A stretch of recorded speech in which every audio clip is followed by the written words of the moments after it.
Ito yung madalas na ginagawa ng mga OLA na modus na kung saan maglalabas muna sila ng pera, magpapadala ng pera doon sa mga e-wallet natin nang hindi natin alam na maglalagay lang ng mga 500, 1,000, pagkatapos tsaka nila ipapakita kung magkano yung babayaran mo sa ilang araw lamang.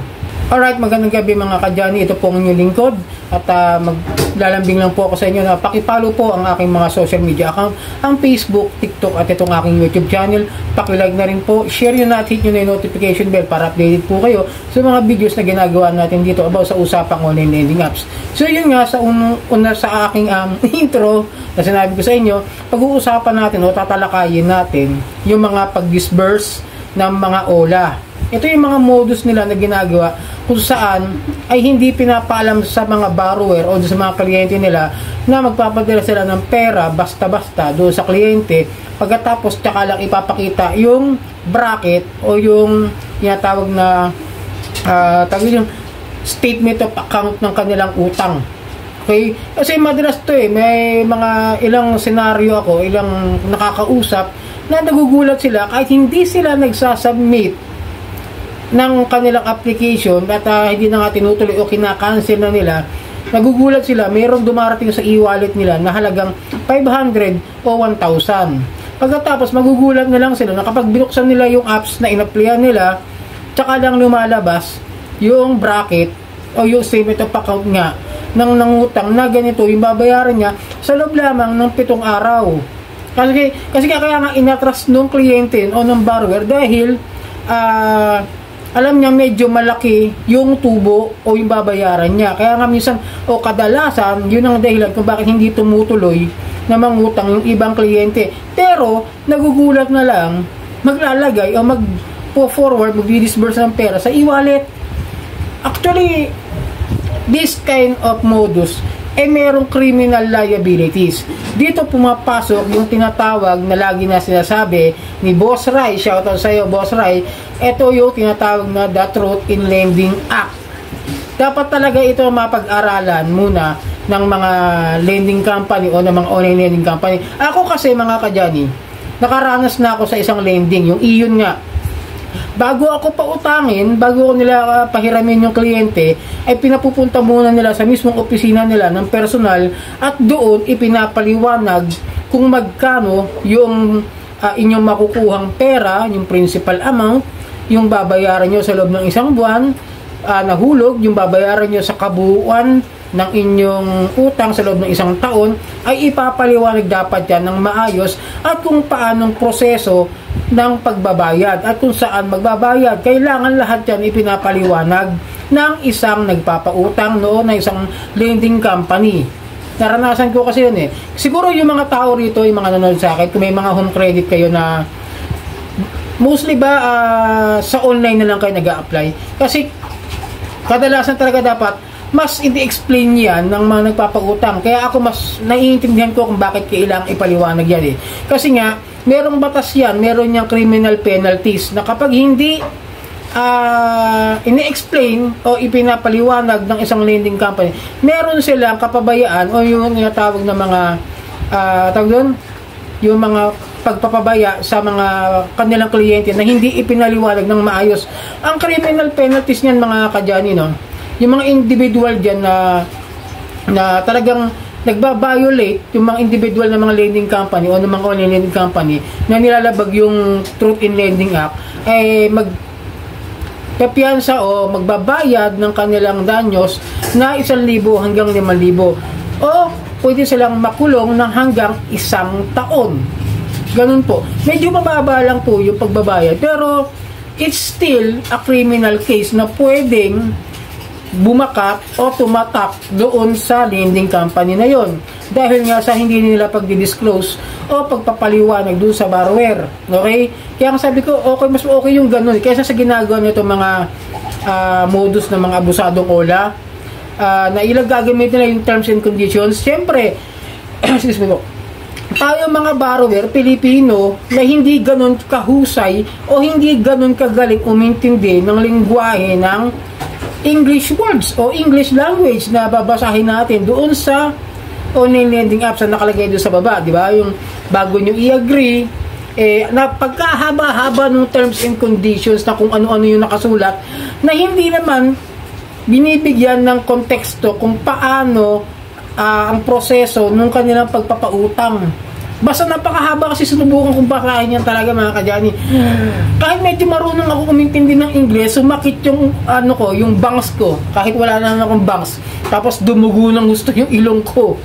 Na sabi ko, marunong ako umintindi ng Ingles, pero kung ganito naman yung babasahin yung Ingles na parang aabutin ako ng 3 years bago ko maintindihan, hindi sana nagbigay na lang sila ng simpleng konteksto sa kung paano yung proseso nung kanilang pagpapautang.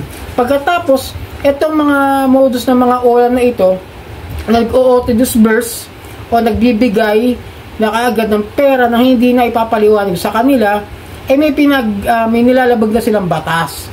Okay, doon pa lang pwede na ireklamo sa SEC. Kapag kayo binigyan ng pera niya na hindi naman kayo nagsasubmit ng application at hindi ninyo itinutuloy, pwede naman ireklamo sa SEC. Yun nga lang, sinubukan ko mag-complain about sa isang OLA na revoke na nag-ooperate.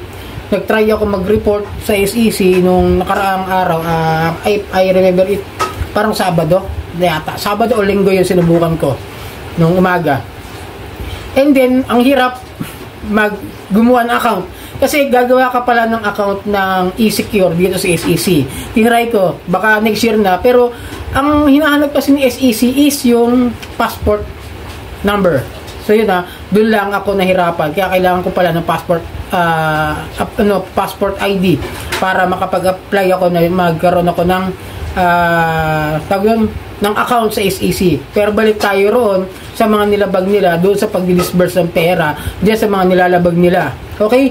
Kasi unang-una yung paglabag nila doon sa Truth in Lending Act malaking bagay na maging dahilan para ireklamo dahil nga sa pilitan at walang pagpapaliwanag. Tapos tsaka lang makikita ninyo doon sa apps, doon sa OLA na ito pala yung babayaran nyo na binigyan kayo ng halagang 500 and then after 7 days babayaran mo siya ng 1,000 plus, doble na. Di ba sa mga mostly sa mga lending isang buwan hanggang 3 buwan ang palugit na pwede mo bayaran ng isang nahiram mong pera hanggang 4 na buwan. Pero ito 7 days. Pag hindi mo nabayaran ng 7 days, tutubo yun. Tapos hindi naman nila in-explain kung bakit binawasan, kung bakit nila may processing fee, may hidden charges, di ba? Ngayon, kung mangyayari sa inyo yun mga kadyani, payo ko lang, ibalik nyo na lang siguro yung pera.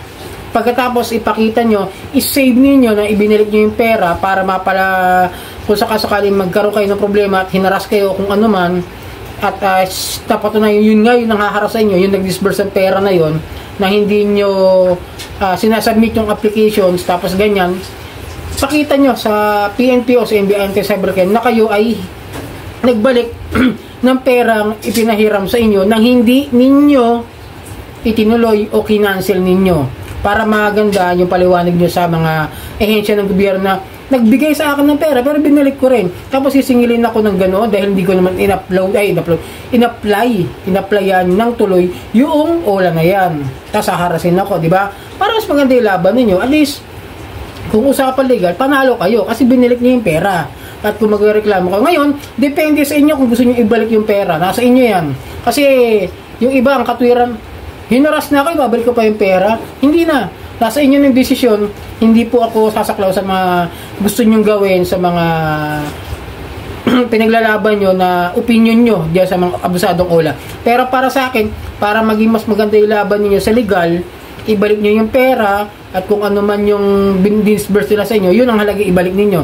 Tapos save ninyo yung transaction ninyo doon sa OLA na yan, para pagka may ginawang hindi maganda, lumabag sa batas, unfair debt collection practices, pag nagsampa kayo na reklamo, tutugunan kayo ng mga ahensya ng gobyerno na hindi kayo yung mga tipo ng OLA farmer o yung mga nang-i-scam din na mga OLA.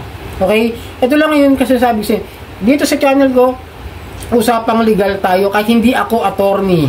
Gusto ko kasi maging maayos yung sitwasyon ninyo kung kayo sakaling ay magrereklamo sa mga ahensya ng gobyerno. Kasi nga ilang beses na ako nakapunta doon, medyo nagigits ko naman yung dating ng iba, yung mga paliwanag ng mga abogado na siguro para mas maganda yung laban, depende sa inyo, ulitin ko, kung gusto nyong bayaran o hindi. Nasa inyo yan. Ayoko po sumaklaw kasi nga na neutral ako sa ganong katwiran o opinion kasi maraming nagsasabi na tinuturuan kong hindi magbayad at sinasabi ko na haras ka na, magbabayad ka pa. Gigit na lang ako doon. Kasi ako nagbabayad pa rin ako ng paunti-unti doon sa mga OLA. Pero yun sa mga nangharas sa akin, i-explain ko ulit sa inyo na kung gusto nila ng legal na laban, magsampa sila ng kaso sa akin sa korte, small claims, ganoon lang yun. So yun nga, no, ibalik niyo na lang ninyo yung pera para sa akin na point of view, ibalik niyo para maganda yung laban nyo. And then, kapag nakakaranas kayo ng auto-disburse, lagi nyo tandaan kung anong OLA yung nagpadala. Tapos tingnan nyo kung siya talaga yun para mag-file man kayo ng kaso o complaint dyan sa OLA na yan, mapatunayan si SEC at si SEC na ang bahala kung bibigyan niya ng cease and desist order, kakasuhan o marirevoke yung lisensya.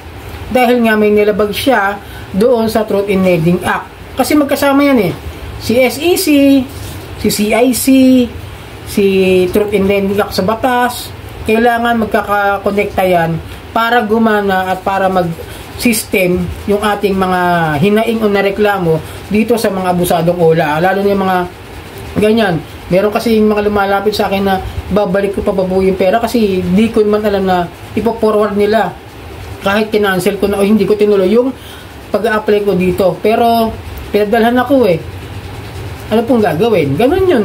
No? Sana maliwanagan kayo, medyo nakatulong kahit kaunti para sa kasakali magreklamo kayo doon sa mga abusadong OLA na yan, yung ipapadala, nagdi-disburse ng automatic, may laban kayo diyan sa mga modus na ginagawa ng abusadong OLA. So yun mga kadyani, maglalambing lang po ulit, pakifollow po ang aking mga social media account, ang Facebook, TikTok at itong aking YouTube channel. Pakilike na rin po, share at hit nyo na yung notification bell para updated po kayo sa mga videos na ginagawa natin dito.